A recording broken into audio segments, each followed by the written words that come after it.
कांग्रेस प्रदेशाध्यक्ष बोली, कांग्रेस में नहीं कोई गुटबाजी, कांग्रेस के सभी नेता और कार्यकर्ता हैं एकजुट। सिरमौर मंच पर आ गए थे ज्यादा लोग। प्रतिभा सिंह ने भाजपा पर भी साधा निशाना। शिक्षा और सड़कों की बदहाल स्थिति को लेकर कांग्रेस ने जताई नाराजगी। कुल्लू में कांग्रेस कार्यकर्ताओं ने फूंका शिक्षा मंत्री का पुतला। पुलिस बल भी पुतला छीनने में रहा नाकाम। शिक्षा मंत्री की गृह विधानसभा में अध्यापकों की चल रही है कमी। त्रिदेव सम्मेलन के लिए सोलन पुलिस मैदान तैयार। वीरवार को आयोजित होगा शिमला संसदीय क्षेत्र का त्रिदेव सम्मेलन। संगठन को मजबूत करने के लिए कार्यकर्ताओं का होगा मार्गदर्शन। और मंडी में एक युवक से 10 किलो अफीम डोडा बरामद। आरोपी युवक को कोर्ट में पेश कर पुलिस ने रिमांड किया हासिल। युवक नगवाई में चलाता था योगी ढाबा के नाम से ढाबा। नमस्कार, आप देख रहे हैं एच 24/7। मैं हूं जनीशा। कांग्रेस पार्टी प्रदेश अध्यक्ष और मंडी लोकसभा सांसद प्रतिभा सिंह ने मंडी के बल में पत्रकार वार्ता के दौरान स्पष्ट किया है कि कांग्रेस पार्टी में कोई गुटबाजी नहीं है। सभी कांग्रेसी नेता एकजुट हैं। सिरमौर के मंच पर ज्यादा लोग आ गए थे। उन्होंने कहा कि कांग्रेस पार्टी सशक्त है और आने वाले चुनावों के लिए विकास के दम पर ही जनता के बीच पार्टी उतरेगी। वहीं प्रतिभा सिंह ने भाजपा सरकार पर भी जमकर निशाना साधा। कांग्रेस प्रदेश अध्यक्ष प्रतिभा सिंह का जोरदार स्वागत सलापड़ से लेकर बल तक कार्यकर्ताओं द्वारा किया गया। कांग्रेस पार्टी प्रदेश अध्यक्ष और मंडी लोकसभा सांसद प्रतिभा सिंह ने मंडी के बल में पत्रकार वार्ता के दौरान जहां स्पष्ट किया कि कांग्रेस पार्टी में कोई गुटबाजी नहीं है, सभी कांग्रेसी नेता एकजुट हैं, वहीं उन्होंने विकास कार्यों को लेकर भाजपा सरकार पर जमकर निशाना साधा और कांग्रेस के कार्यकाल में हुए कार्यों का श्रेय लेने के आरोप प्रदेश भाजपा सरकार पर लगाए। उन्होंने कहा कि लोग जानते हैं कि क्षेत्र में किसने काम किया है। आप भी काम करते, विकास करते तो आपको भी जनता वोट देती। आपके 5 साल के कार्यकाल में ना कोई काम हुआ है और ना कोई विकास हुआ है, ना ही कोई ऐसी उपलब्धि है जिसके दम पर आप चुनाव मैदान में उतर सके। आपने उन्हीं कामों का विधिवत रूप से उद्घाटन किया जो पूर्व में कांग्रेस के कार्यकाल में हुए।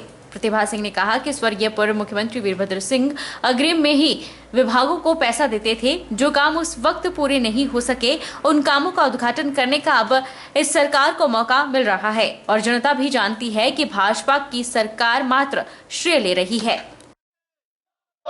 आपने उन्हीं कामों का विधिवत रूप से उद्घाटन किया जो पूर्व में माननीय वीरभद्र सिंह जी एज मुख्यमंत्री काम करके गए।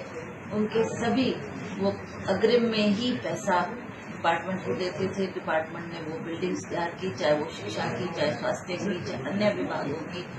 जो काम विकास है उन्हीं वो क्योंकि नहीं उस वक्त पूरे हो सके, तो इस सरकार को मौका मिला उन कामों का उद्घाटन करने का। तो 5 साल में इन्होंने पूरे हिमाचल प्रदेश में उन्हीं कामों का विधिवत रूप से उद्घाटन किया है। ऐसी कोई गुटबाजी हमारे नेताओं में नहीं है। मैं स्पष्ट आपसे कहना चाहती हूँ, वी ऑल आर टुगेदर और ऐसी कोई गुटबाजी नहीं है। वो तो एक ऐसा क्योंकि इतना कंफ्यूजन हो गया, इतने लोग स्टेज पे चढ़ गए। उनमें से एक विधायक ने कहा कि अगर ठीक है इतने लोग स्टेज पे रहे, आप किसको उठाएंगे? मैं नीचे बैठ जाता हूँ, पर मुझे अच्छा नहीं लग रहा था एक चुना हुआ विधायक ऐसा करे। तो मैंने उनसे आग्रह किया कि आप स्टेज पे आओ और अंततः वो आए स्टेज पर। उन्होंने कहा मैं कंफर्टेबल हूँ, कुछ ऐसी बात नहीं है। तो वो स्टेज पर आए, कोई ऐसी कोई गुटबाजी की बात नहीं थी। औद्योगिकी प्रशिक्षण संस्थान नूरपुर में कौशल विकास निगम द्वारा रोजगार मेले का आयोजन किया गया। कार्यक्रम में खेल मंत्री राकेश पठानिया मुख्य अतिथि के तौर पर उपस्थित रहे। इस रोजगार मेले में 20 नामी कंपनियों ने भाग लिया और विभिन्न ट्रेड्स में युवाओं का चयन किया। ITI नूरपुर में रोजगार मेले का आयोजन हुआ, जिसमें वन मंत्री राकेश पठानिया ने शिरकत की। वन मंत्री ने कहा कि कौशल विकास निगम की यह बेहतरीन पहल है। कौशल विकास निगम द्वारा निःशुल्क कोर्स करवाए जा रहे हैं, जिन्हें करके कोई भी व्यक्ति कहीं भी रोजगार हासिल कर सकता है। उन्होंने युवाओं से अपील की कि वह निगम द्वारा करवाए जा रहे विभिन्न कोर्सों का लाभ लें। पठानिया ने इस दौरान अग्निवीर योजना का जिक्र करते हुए कहा कि प्रदेश में भी इस योजना को लेकर प्रदर्शन किए गए। इस योजना को लेकर भ्रामक प्रचार किया जा रहा है। अग्निवीर का सेवा काल पूरा होने के बाद 24 वर्ष की उम्र में उसके पास 20 लाख रुपए होंगे। 25% को सेना में रेगुलर किया जाएगा और बाकी के सैनिकों को पुलिस और अन्य अर्धसैनिक बलों में शामिल किया जाएगा। मोदी जी की सरकार में जो पॉलिसी यूथ के लिए आई है उनके बारे में आज मैं बोलने लगूं तो मेरी शायद शाम हो जाए। मैं केवल एक बात करके अपनी बात खत्म करूंगा। एक अग्निवीर का मैं एक एग्जाम्पल देना चाहूंगा। हिमाचल के अंदर कुछ बच्चों ने इसके अगेंस्ट जो है धरना प्रदर्शन करने का प्रयास किया। अग्निवीर है क्या चीज, ये किसी को पता भी है कि नहीं? अगर हमारे गांव में 1000 बच्चा 100 बच्चा दौड़ लगाता तो भर्ती कितने होते थे? 2 या 4 इतने होते थे ना, इससे ज्यादा तो नहीं होते। 4 बच्चे भर्ती होते या 5 हो जाते।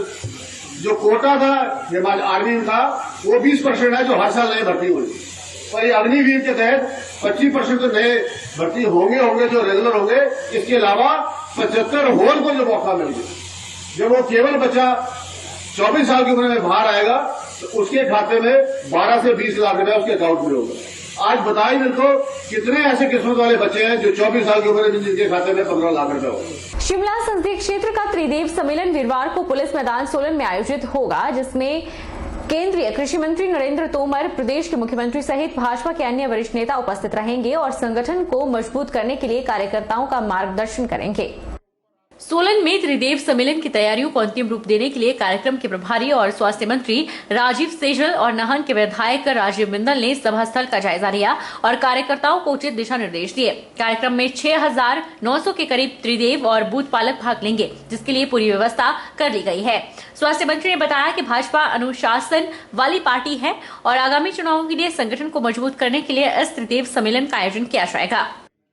पार्टी एक कार्यकर्ता आधारित पार्टी है और हम बहुत गर्व से बोलते हैं कि हम कैडर बेस्ड पार्टी हैं और हमारी पार्टी का आधार जो है वो कार्यकर्ता है। ये त्रिदेव सम्मेलन जो है ये ऐसा नहीं है पहली बार हो रहा है, पूर्व में भी त्रिदेव सम्मेलन हुए हैं और हिमाचल प्रदेश में ही नहीं पूरे भारतवर्ष में हुए हैं। ऐसे कार्यक्रमों के माध्यम से वरिष्ठ कार्यकर्ताओं के द्वारा, वरिष्ठ नेताओं के द्वारा कार्यकर्ताओं का मार्गदर्शन होता है और ये चुनावी वर्ष भी है, तो इस चुनावी वर्ष में कार्यकर्ताओं का उत्साहवर्धन ये बहुत आवश्यक है। किस प्रकार से हमको चुनाव में जाना है और हमको विजयी होना है, तो ऐसे कार्यक्रमों के माध्यम से कार्यकर्ता उत्साहित होकर के जाता है और अपनी भूमिका को बहुत अच्छे ढंग से वो निर्वहन करता है अपने अपने कार्यक्षेत्र में।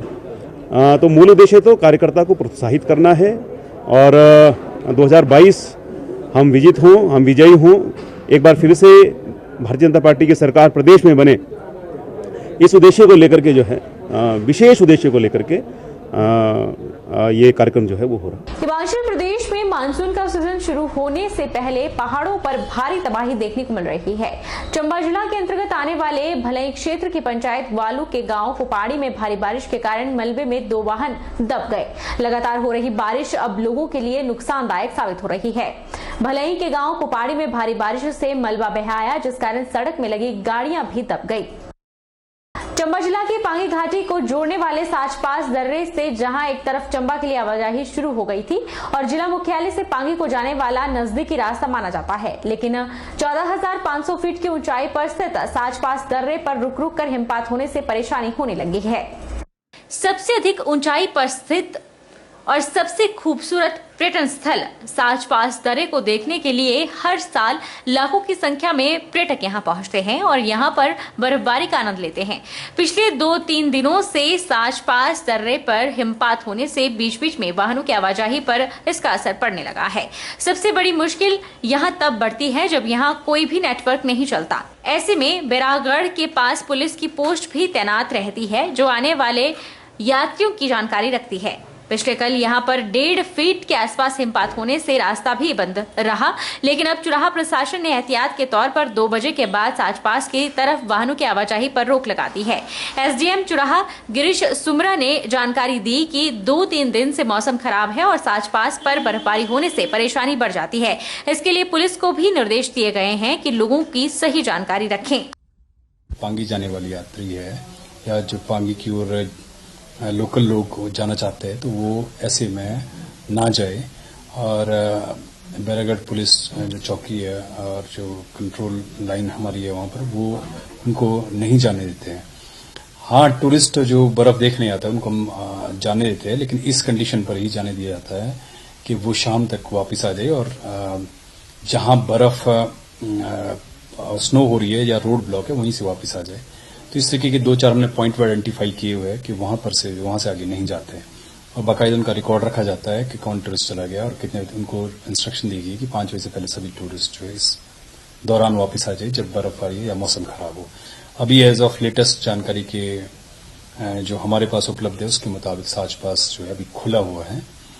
अब 2-3 बजे के बाद आजकल 2-3 दिन से लगातार खराब होता है मौसम, तो यही एडवाइस है सभी लोगों को, चाहे टूरिस्ट है या लोकल लोग है जो पांगी जाना चाहते हैं, कि जब मौसम खराब हो तो कृपया करके 2 बजे के बाद ना क्रॉस करे, क्योंकि उस साइड को मेन प्रॉब्लम कम्युनिकेशन की है। रुकेंगे छोटे से ब्रेक के लिए।